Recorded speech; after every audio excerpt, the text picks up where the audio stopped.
There was a famous chat about the GST on this show many moons ago, involving a birthday cake. 32 years on, we're having it again. This time, the proposal is to increase the tax from 10 to 15%. In return, everyone gets a cheque for $3,000 every year. Is it economic genius or a political bribe? I think there's no doubt that our tax system is broken and it's time for a bold change. In a cost of living crisis, this man wants everyone to pay more tax. But I want to give them something back in return. So I want to raise the rate of the GST to 15% and remove some of the exemptions. Economist Richard Holden is the man behind the bold plan to make the GST higher and broader across products like food, education and health, which would bring in an extra $24 billion in revenue each year. Wrong time. Wrong time. When would be the right time? Not until inflation comes down. I'd say no. 100%. It's hard to believe we're going to be paying for oxygen before we know it. In that case, I'm not going to be able to breathe.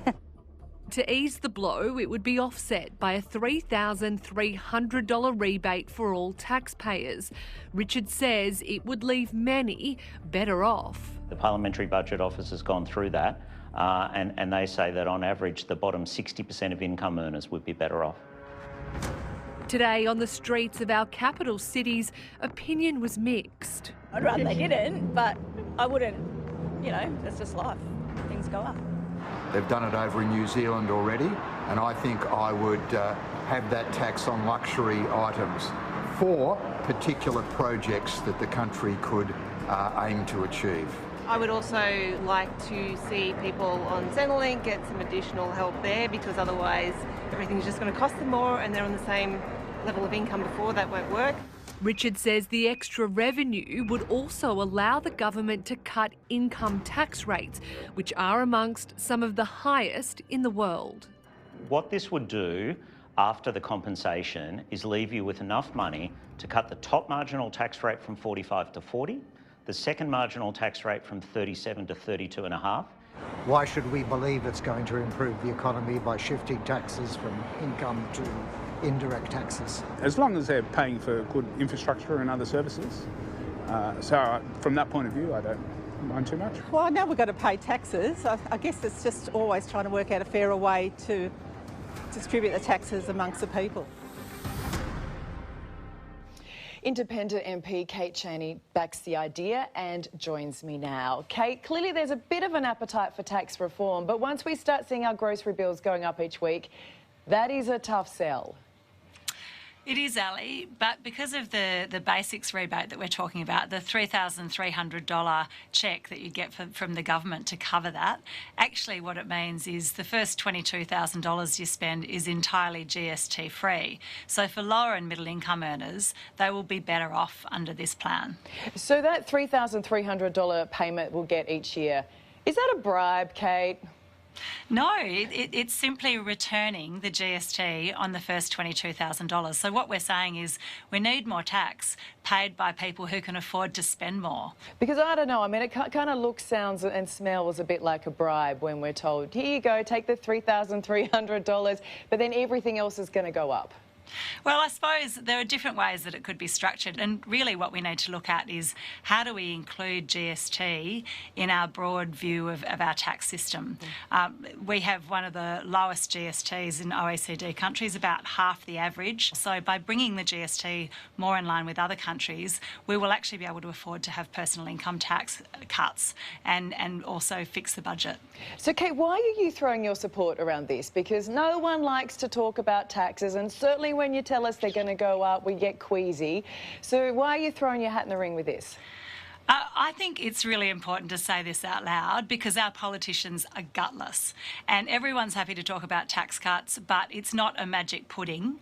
The numbers have to add up and the money has to come from somewhere. And if we don't, all the experts would agree that we need to look at GST, but politicians aren't brave enough to actually say it out loud. And look, I do agree. I think people are open to that conversation. But when it comes to the GST, so it's going to increase and apply to more goods and services. So that's including fresh food, health, childcare, education. If you add all of that up, it comes to more than $3,300 for a lot of people. Well, the GST aspect of it doesn't come to more than $3,300, and in fact, that's what the modelling did. It looked at no, but how I much more I disagree. GST. I look at my grocery bills every week, and then if you talk about you add childcare and education and health, adding that 5% to everything, I think you get to that figure pretty quickly. Well, I'm relying on the Parliamentary Budget Office because that's their job to look at the data and give us numbers that we can rely on. So, but I think that's also kind of your problem, though, Kate, right? Because it's kind of giving me vibes of the PM promising to cut our energy bills by $275. Kate, we have trust issues with Canberra. The problem is if we don't put these ideas on the table, then we will be relying on a shrinking proportion of the population, which is young workers, to support the growing needs of an ageing population for the next few decades. And this system is just not fair for younger Australians. And we have to be brave about this, even though it can be difficult. Yeah. But at the end of the day, if the government is making more money from it, it means we're paying them more than we are now. That's right, which is borne by high income earners. And then the government can choose what to do with that money, and I would like to see them return that to us in the form of personal income tax cuts. But how do we then trust that those numbers have been crunched right and that 60% of people will actually be better off? Because I think that's the hard sell, right? Convincing people that in the long run they will be better off. Yeah, and I would welcome further analysis and further modelling on this. I'm not saying this is the final proposal that we should pass tomorrow, but this idea needs to be part of the discussion because it is possible to structure it so that it is better for low and middle income earners. Will this force inflation up, which means interest rates go up too? Probably there'd be a one-off shift because of the GST, jumping. But we went through this. We managed to get a GST up 25 years ago. But was that at a time when we had the inflationary pressures that we're facing right now? Well, I don't think this is going to happen tomorrow. I think this will take time, and how it's phased in and how we transition to it would be part of that discussion. What I do think is that we need to be willing to talk about it and not just, as the Prime Minister's doing, rule out anything that sounds like it might be hard. Oh, and look, and that is it. The Prime Minister's ruled it out today that he won't even talk about this before the next election. So if they don't want to touch the GST, is this just pie in the sky stuff? No, because any reform requires conversations across our community. And if this economic roundtable starts a conversation where people start to think, well, maybe we do need to do some stuff that's a bit different, if that means that at the next election both parties actually have to bring something to the table on tax reform that's a serious proposition, then I think that is great progress, because we certainly haven't had that for the last 20 years. And let's look at this from a different angle, why the government needs more revenue. It is hopeless at managing our money, Kate. Well, and cutting, I would like it if the budget actually matched up each year, at least over the economic cycle. The reality is we've got an ageing population, which means more health costs, more aged care costs.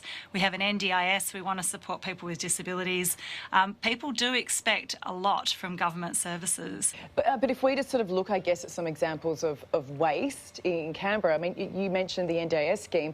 That is rorted, it's flawed, it's blown out by billions to the point of being barely sustainable. Last year alone, the federal government spent more than $250 million on ads, Kate. Ads. It cost taxpayers $835 million to cancel a French submarine deal to go with AUKUS, and who knows what we'll get from that. All levels of government are spending like drunken sailors. Nothing comes in on budget. No one's ever held to account. In the private sector, you'd get the sack. Absolutely, and I come from the private sector, and I think I keep pushing for greater transparency and accountability in government. Are you a lone ranger when it comes to GST reform? Are you independent in every sense of the word, or do you have support in Canberra? I suspect that there will be some support. It's politically really scary for people to talk about tax, and I understand that.